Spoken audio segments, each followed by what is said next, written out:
ছোট্ট আরিবের বয়স ৮ বছর। সে থাকে বাংলাদেশের এক ছোট্ট গ্রামে। আরিব খুব কৌতূহলী আর হাসিখুশি ছেলে। তার সবচেয়ে প্রিয় বন্ধু হল তার তোতা পাখি টুকাই। টুকাই সবসময় বলে, আরিব চলো চলো। একদিন সকালে মা বললেন, আরিব বাজার থেকে কিছু সবজি এনে দিবি? আরিব খুশি হয়ে বলল, যে মা, টুকাইও যাবে আমার সাথে। টুকাই ডানা ঝাপটিয়ে বলল, বাজার বাজার। দুজন রওনা দিল কাঁচা রাস্তা ধরে। রাস্তার পাশে সবুজ ধানক্ষেত, নীল আকাশে সাদা মেঘ, চারদিকে একদম কার্টুনের মতো সুন্দর দৃশ্য। বাজার থেকে সবজি কিনে ফেরার সময় হঠাৎ আরিব খেয়াল করল তার টাকার ছোট থলেটা নেই। আরিবের মুখ ছোট হয়ে গেল। ওরে বাবা, আমার টাকার থলেটা কোথায় গেল? টুকাই গম্ভীর গলায় বলল, খুঁজো খুঁজো।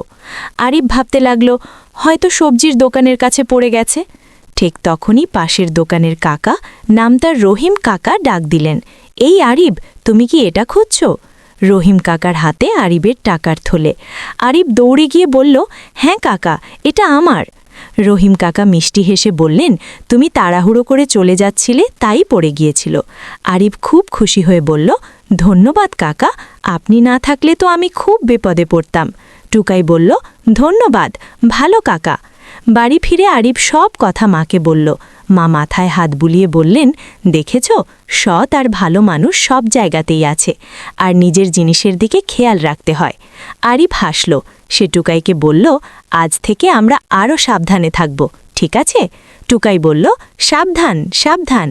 সেদিন থেকে আরিব শিখে গেল, নিজের জিনিসের দায়িত্ব নিতে হয়, আর ভালো মানুষের প্রতি কৃতজ্ঞ থাকতে হয়।